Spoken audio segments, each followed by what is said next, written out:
There's a lot of black millionaires around, but a lot of these black millionaires did not make their money from these sexy industries that y'all Mm. are all attracted to. So, um, I hate it when you can post up real statistics. I'm talking about statistics backed up by prime data.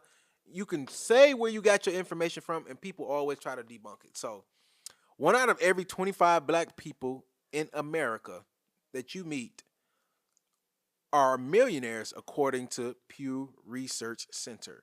So, there's roughly about 50 million black people or people who are mixed or Mhm. identify as black in America. And it's 2 million, just above 2 million black millionaires. Mhm. Um Okay. which is 1 out of 25. So everybody's like, "No, no, no, it can't be that. It can't be that." And I'm like, "That's only 4%. That we're not doing as well as like we Yeah. think, right?" But It pe- feels like. people still feel like that's too much because they don't know the people who really have wealth. They looking at rappers, they looking at athletes, Mm, they looking at people on mm. TV. They're not looking at the black dentist that serviced his community, been there 20 years. His dad started to practice and he's a multimillionaire because he took the practice from 1 to 15 locations. Right. People don't understand those dynamics. They don't look at that person as somebody they want to be.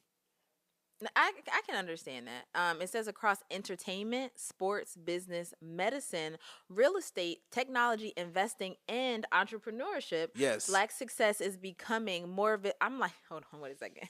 I'm like trying to read through the black success is becoming more visible in nearly every major industry. The Yes. rise of black millionaires reflects years of hard work, ownership, education, career achievement, and generational ambition.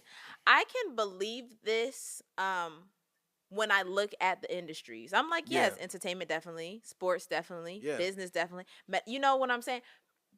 To be honest, when you say 1 out of every 25, I've definitely been in spaces of black folks Yeah. of more than 25 people, and we Yeah. all struggling and we all in the And same and, boat. and and I think that's I the think it's issue. proximity. Like, Yes. I don't have a lot of proximity to black people who are this affluent in these different areas. Now, I think it has a couple of things. Like, one, a lot of the black people that I hang out with are definitely going to be millionaires, including myself, but a lot of us are not there yet. And then the other thing is these different industries, they probably hang out together. Yes. So the black doctors, the black lawyers, the black dentists, the black engineers, the black entrepreneurs. Right. But I think They ain't at the lounge.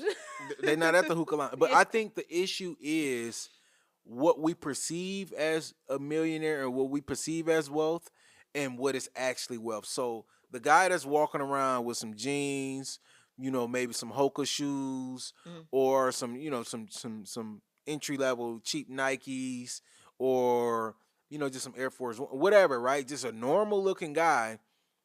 That guy might be worth $2-3 million. You walk past him, you would never know. But the guy that got on diamonds, watches, chains, earrings, and all that, Mhm. that person might be broke and don't really have that much money, but Yeah. they look rich. A Yeah. lot of these rappers and entertainers look rich, and they do that because they know if they didn't do it, you wouldn't think they were rich.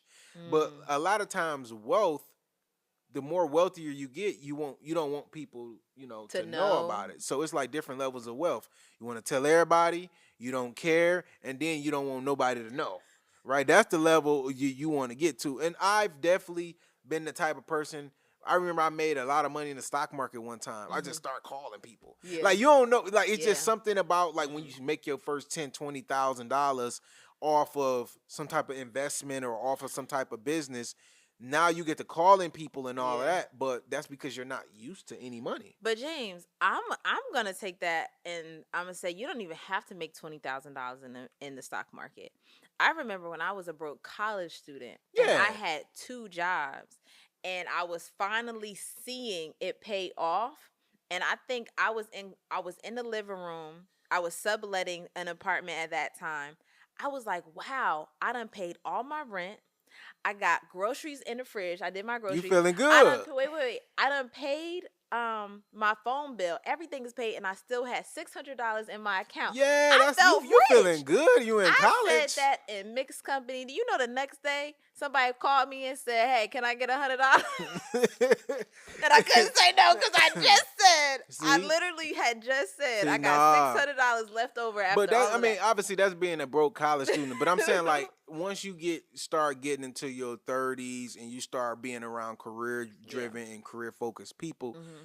you have opportunities to make hundreds of thousands So or dollars. Mm-hmm. potentially millions of dollars. And a lot of times when people do make that, we do see athletes, but then they go broke. We Yeah. do see some of these entertainers, but then they go broke. We as a community have to start valuing the small business owner or the corporate 9 to 5 millionaire who's been at their job 20 years and just slowly been buying property, slowly been investing in their 401k, Yeah. slowly been maxing out their investments. And then they look up, they married, they got 2 kids, they're worth $2.5 million and they can retire early. That's a story that's not going to make the headline. I got it. But that's the reality of a lot of the millionaires that we are around that we just That don't you don't value. know. You probably don't know a lot of millionaires with a Rolls Royce, Right. but I know 2 millionaires that you know or you've met. You My know friends what? Nick and Marlon. Really? Yeah, they got a Okay. multi-million dollar brand. But they walk I'm around. not counting their pocket. But I'm saying when you see them, they Yeah. walk around. They regular dudes. Yeah. Actually, I want to say you're absolutely right because my cousin, I'm put it all out Hey, there. cuz, all right, cuz. My cousin worked for T-Mobile. I thought you was about to say something. No, my cousin worked for T-Mobile, and I guess they were doing some type of like high speed internet, trying to compete with Verizon or something like that. Yeah. So they knew people's household and their household income. Mm-hmm. And so, black people, the first thing they're going to do, they're going to look up their street and see who got what. And apparently there was 2 millionaires that lived on my grandma's street. 2. And we didn't know, we couldn't identify the names because he didn't have access to that type of level. Yeah. But the idea that I was raised in this neighborhood all my life, to your point, and I'm not sure if they were always millionaires, but this household accumulated at least $1 million. Yeah. And by time, I became an adult. Yeah. So also don't sleep on the idea that people, again, like you said, no, they don't have Rolls Royces, but they can accumulate $1 million.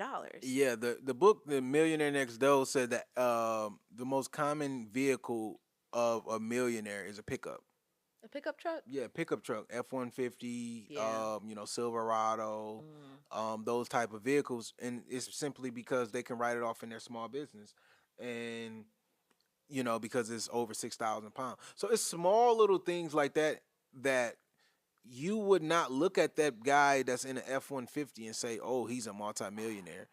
But if a guy pulls up in a Corvette on 4Gs, you know what I'm saying? Then people gonna be like, Oh, "Oh, you got some money." even though it's he's something he rented off Turo and he's just trying to stunt on you."